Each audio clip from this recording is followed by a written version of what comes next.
ইরাকের প্রেসিডেন্ট সাদ্দাম হোসেন হয়তো কখনো আমেরিকার হাতে ধরা পড়তেন না যদি না তার প্রিয় খাবার মাছ কুপ এই গল্পের একটি গুরুত্বপূর্ণ সূত্র হয়ে উঠত। শুনতে অদ্ভুত লাগলেও ইতিহাসের এই বড় ঘটনায় একটি খাবার সত্যি গুরুত্বপূর্ণ ভূমিকা রেখেছিল।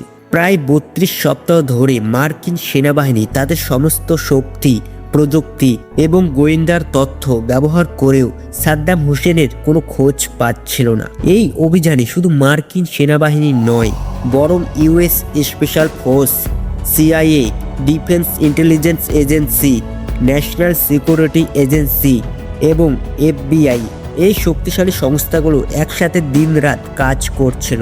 হাজার হাজার সৈন্য, গোয়েন্দা কর্মকর্তা এবং বিশ্লেষক শুধু একজন মানুষকে খুঁজে বের করার জন্য কাজ করছিল, আর সেই মানুষটি ছিলেন সাদ্দাম হোসেন।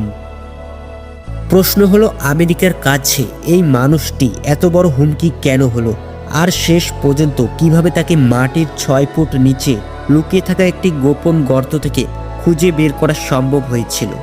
এই গল্পের শুরুটা হয় ২০০১ সালের ১১ই সেপ্টেম্বরের হামলার পর। সেদিন সন্ত্রাসী সংগঠন আল কায়েদা আমেরিকার নিউ ইয়র্ক এবং ওয়াশিংটন ডিসিতে ভয়াবহ হামলা চালায়। নিউ ইয়র্কের ওয়ার্ল্ড ট্রেড সেন্টারের টাওয়ারগুলো ধ্বংস হয়ে যায় এবং ওয়াশিংটনের গুরুত্বপূর্ণ স্থাপনগুলো লক্ষ্যবস্তুতে পরিণত হয়। এই ঘটনার পর শুধু আমেরিকা নয়, পুরো পৃথিবী আমেরিকার ভেতরে ক্ষোভ এবং প্রতিশোধের আগুন দেখেছিল। তখনকার মার্কিন প্রেসিডেন্ট জর্জ ডব্লিউ বুশ ঘোষণা করেন, যে দেশ বা ব্যক্তি সন্ত্রাসবাদকে সমর্থন করবে অথবা আশ্রয় দিবে তাদের বিরুদ্ধে কঠোর ব্যবস্থা নেওয়া হবে।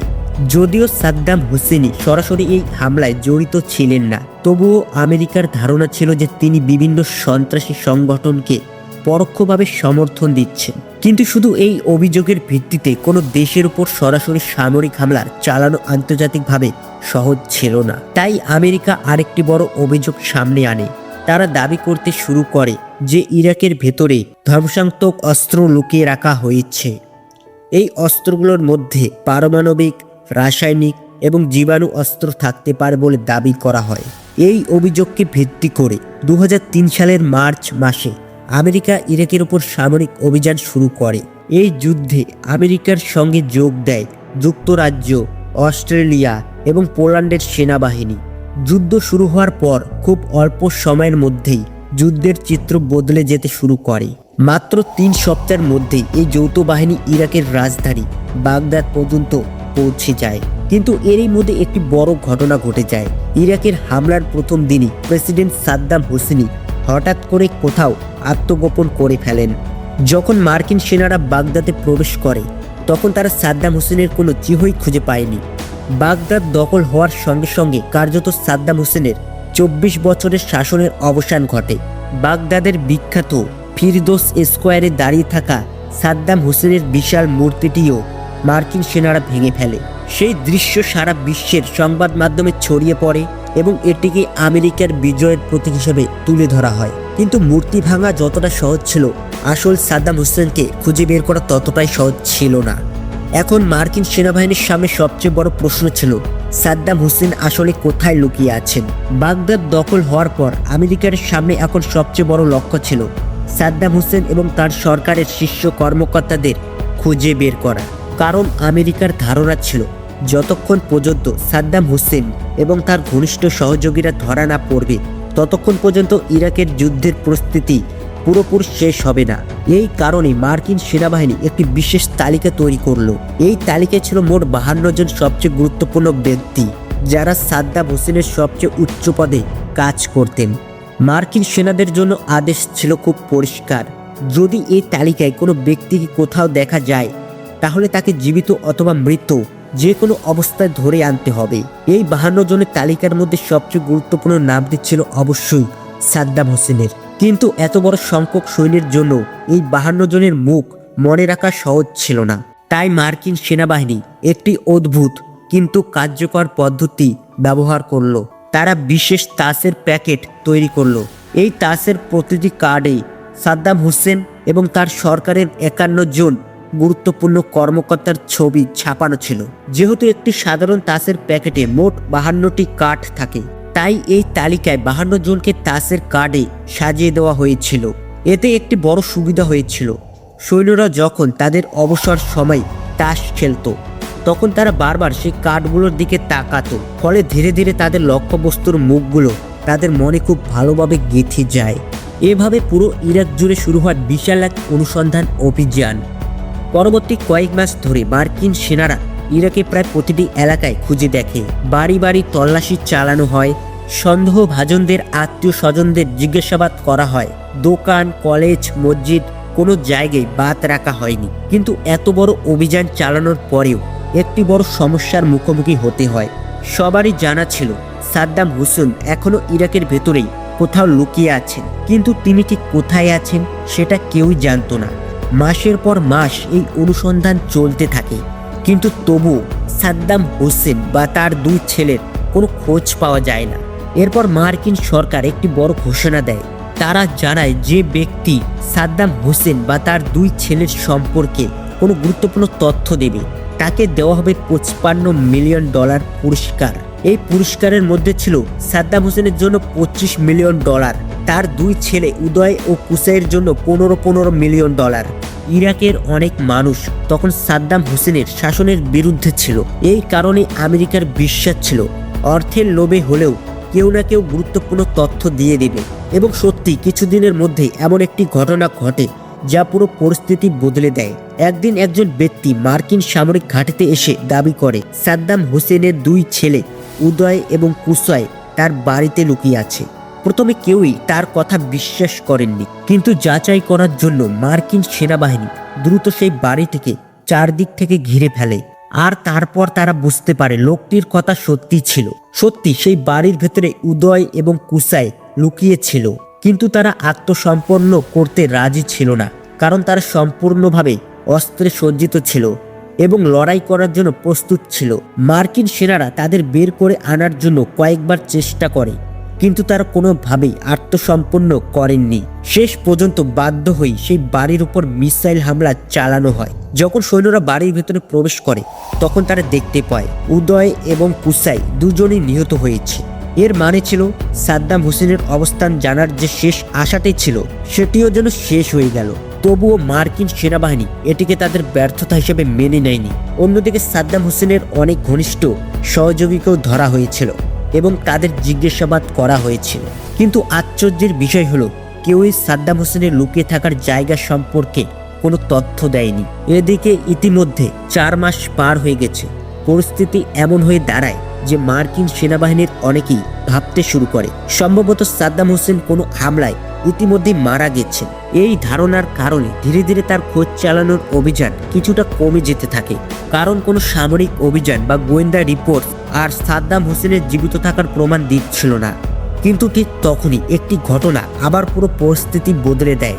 একদিন হঠাৎ করে একটি অডিও টেপ প্রকাশ পায়। এই টেপে শোনা যায় একজন মানুষ তার দুই ছেলের মৃত্যুর জন্য গভীর শোক প্রকাশ করছে, আর সেই কণ্ঠস্বর ছিল সাদ্দাম হোসেনের। সাদ্দাম হোসেনের সেই অডিও টেপ প্রকাশ পাওয়ার পর আমেরিকা নিশ্চিত হয়ে যায় যে তিনি এখনো জীবিত আছেন এবং কোথাও না কোথাও লুকিয়ে রয়েছেন। এরপর আবারও নতুন করে শুরু হয় তাকে খুঁজে বের করার অভিযান। মার্কিন সরকার সাদ্দাম হোসেনের মাথার উপর ঘোষিত পুরস্কারের পরিমাণ আবারও বাড়িয়ে দেয়। আগে যেখানে তার জন্য $25 মিলিয়ন পুরস্কার ঘোষণা করা হয়েছিল সেটি বাড়িয়ে $30 মিলিয়ন করা হয়। শুধু তাই নয়, আমেরিকা আরও একটি বড় প্রতিশ্রুতি দেয়, যে ব্যক্তি সাদ্দাম হোসেনের অবস্থান সম্পর্কে সঠিক তথ্য দেবে তাকে শুধু এই বিশাল অঙ্কের টাকা নয় বরং মার্কিন নাগরিকত্ব দেওয়া হবে। এত বড় পুরস্কারের লোভে অনেক মানুষ নিজেদের ভাগ্য পরীক্ষা করতে শুরু করে। ইরাকের বিভিন্ন জায়গা থেকে মানুষ মার্কিন সেনাদের কাছে নানা ধরনের তথ্য দিতে শুরু করে। কেউ বলেছে সাদ্দাম হোসেন অমুক জায়গায় লুকিয়ে আছে, কেউ আবার বলেছে অন্য কোথাও, কিন্তু বেশিরভাগ তথ্যই ছিল ভুল ও বিভ্রান্তিকর। এর ফলে মার্কিন সেনাবাহিনীর কাজ আরও কঠিন হয়ে পড়ে, কারণ প্রতিটি তথ্য যাচাই করতে গিয়ে সময় এবং শক্তি দুটোই নষ্ট হচ্ছিল। এদিকে তাসের কার্ডে ছাপানো সেই মোস্ট ওয়ান্টেড তালিকায় প্রায় সব মানুষকে ধরা হয়ে গিয়েছিল, শুধু কয়েকজন তখনও বাকি ছিল, আর তাদের মধ্যে সবচেয়ে গুরুত্বপূর্ণ ব্যক্তি ছিলেন সাদ্দাম হোসেন। ঠিক এই সময় ডিফেন্স ইন্টেলিজেন্স এজেন্সির একজন সার্জেন্ট একটি ভিন্নভাবে চিন্তা করতে শুরু করেন। তার নাম ছিল এরিক ম্যাডক্স। এরিক ম্যাডক্স বুঝতে পারেন হয়তো তারা ভুল জায়গায় খোঁজ করছে। তিনি লক্ষ্য করেন যে মোস্ট ওয়ান্টেড তালিকার বেশিরভাগ মানুষই ছিলেন সাদ্দাম হোসেনের সরকারের উচ্চ পদস্থ কর্মকর্তা, কিন্তু বাস্তবতা ছিল একটু ভিন্ন। এই কর্মকর্তাদের ক্ষমতা এসেছে সাদ্দাম হোসেনের কাছ থেকে, অর্থাৎ তাদের শক্তির উৎস ছিল সাদ্দাম নিজেই। কিন্তু এই মুহূর্তে যদি সাদ্দাম হোসেন কোথাও লুকিয়ে থাকেন, তাহলে তার সবচেয়ে বেশি প্রয়োজন হবে তার দেহরক্ষীদের, কারণ একজন লুকিয়ে থাকা নেতার জন্য সবচেয়ে বিশ্বস্ত মানুষ সাধারণত তার বডিগার্ডরা। এরিক ম্যাডক্স জানতে পারেন যে সাদ্দাম হোসেনের দেহরক্ষীরা তিনটি আলাদা দলে বিভক্ত ছিল। প্রথম দলটি তার প্রাসাদের নিরাপত্তা দেখত এবং দ্বিতীয় দলটি আগে থেকে সেই জায়গা গিয়ে নিরাপত্তা নিশ্চিত করত যেখানে সাদ্দাম হোসেন যাওয়ার পরিকল্পনা করতেন। আর তৃতীয় দলটি ছিল সবচেয়ে গুরুত্বপূর্ণ। এই দলটি সবসময় সাদ্দাম হোসেনের সঙ্গে ছায়ার মতো থাকত এবং তাকে সরাসরি পাহারা দিত। এরিক ম্যাডক্স মনে করেন যদি সাদ্দাম এখনো কোথাও লুকিয়ে থাকেন, তাহলে অবশ্যই তার এই ঘনিষ্ঠ দেহরক্ষীদের কারো সাহায্য নিচ্ছেন। এই চিন্তা থেকে তিনি সিদ্ধান্ত নেন সাদ্দাম হোসেনের জন্মস্থান তিকরিত শহরে যাওয়ার। সেখানে গিয়ে তিনি সাদ্দাম হোসেনের একজন দেহরক্ষী মোহাম্মদ ইব্রাহিম ওমরের ছেলেকে জিজ্ঞাসাবাদ করেন, কিন্তু তাতে খুব বেশি গুরুত্বপূর্ণ তথ্য পাওয়া যায়নি, কারণ সেই দেহরক্ষী নিজেও তখন নিখোঁজ ছিল। এরপর একদিন এরিক ম্যাডক্সের দেখা হয় সাদ্দাম হোসেনের এক পুরনো গৃহকর্মীর সঙ্গে।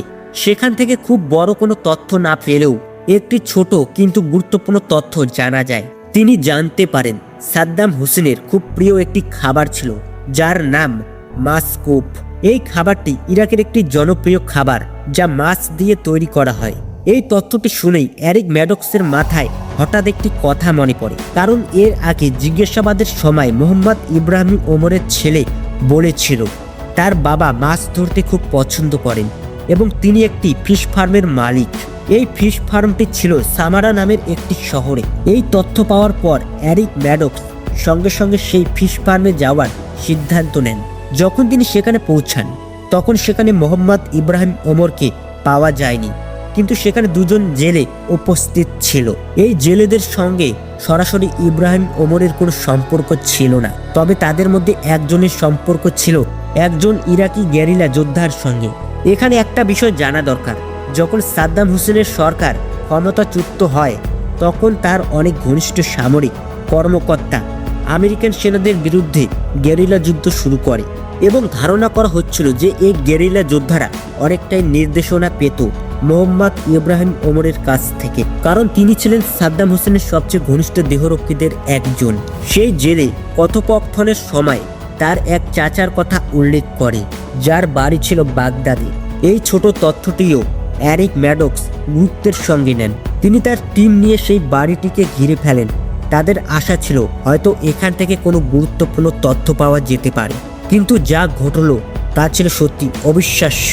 কারণ সেখানে গিয়ে তারা দেখতে পান মোহাম্মদ ইব্রাহিম ওমর সেইখানে লুকিয়ে আছে, যিনি ছিলেন সাদ্দাম হোসেনের সবচেয়ে ঘনিষ্ঠ ব্যক্তিগত দেহরক্ষীদের একজন। ইব্রাহিম ওমর শুধু একজন বডিগার্ডই ছিলেন না, তিনি প্রায় তার ফিশ ফার্ম থেকে সাদ্দাম হোসেনের জন্য মাসকোপ নামের সেই বিখ্যাত মাছের খাবার তৈরি করে পাঠাতেন। কিন্তু তখন তার ভূমিকা শুধু এতটুকুই ছিল না। সেই সময় তিনি আমেরিকান সেনাদের বিরুদ্ধে চলা একটি গেরিলা যুদ্ধের নেতৃত্ব দিচ্ছিলেন। সবচেয়ে গুরুত্বপূর্ণ বিষয় হলো সাদ্দাম হোসেন কোথায় লুকিয়ে আছেন সেটা জানত খুব কম মানুষ, আর তাদের মধ্যেই একজন ছিল এই ইব্রাহিম ওমর। ইব্রাহিম ওমর গ্রেপ্তার হওয়ার পর শুরু হয় তার কঠোর জিজ্ঞাসাবাদ, কিন্তু শুরুতে তিনি কোনোভাবেই কিছু বলতে রাজি হচ্ছিলেন না। তিনি সম্পূর্ণ নীরব ছিলেন। ঠিক তখনই জিজ্ঞাসাবাদের দায়িত্ব নেন এরিক ম্যাডক্স।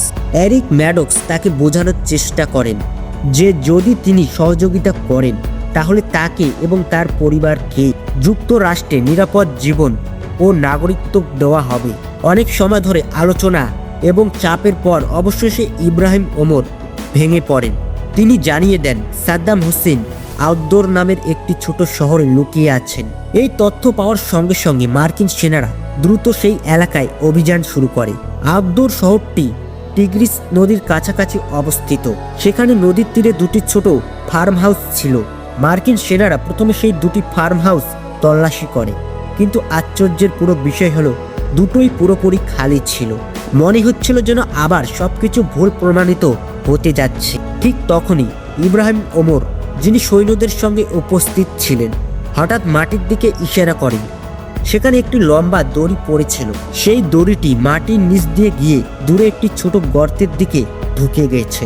এই গর্তটিকে বলা হয় স্পাইডার হোল। গর্তটির মুখ একটি ঢাকনা দিয়ে ঢেকে রাখা ছিল, যাতে বাইরে থেকে সহজেই বোঝা যায় না। যখন সৈন্যরা সেই ঢাকনাটি সরিয়ে গর্তটি খোলে, তখন ভেতরে শুধু গভীর অন্ধকার ছাড়া আর কিছুই দেখা যায়নি। পরিস্থিতি খুবই ঝুঁকিপূর্ণ ছিল, কারণ সৈন্যরা জানতো না গর্তের ভেতরে কে আছে বা সেখানে কোনো ফাঁদ পাতা আছে কিনা। ঠিক সেই মুহূর্তে একজন সৈন্য হ্যান্ড গ্রেনেড ছুঁড়ে ফেলার প্রস্তুতি নিচ্ছিল, কিন্তু ঠিক তখনই অবিশ্বাস্য একটি ঘটনা ঘটে। হঠাৎ করে সেই গর্তের ভেতর থেকে দুটি হাত উপরে উঠে আসে। ধীরে ধীরে একটি মানুষ বেরিয়ে আসে। তার মুখ ভর্তি লম্বা দাড়ি, চেহারায় ক্লান্তি এবং ধুলায় ভরা অবস্থা। তিনি শান্ত গলায় বলেন, আমার নাম সাদ্দাম হোসেন, আমি ইরাকের প্রেসিডেন্ট। এই মুহূর্তটি ছিল সেই দীর্ঘ অভিযানের সবচেয়ে নাটকীয় সমাপ্তি। প্রায় 32 সপ্তাহ ধরে চলা অবিরাম অনুসন্ধানের পর মার্কিন সেনাবাহিনী অবশেষে সাদ্দাম হোসেনকে জীবিত অবস্থায় গ্রেপ্তার করতে সক্ষম হয়। এই পুরো অভিযানে এরিক ম্যাডক্সের চিন্তাধারা এবং তদন্ত গুরুত্বপূর্ণ ভূমিকা পালন করেছিল।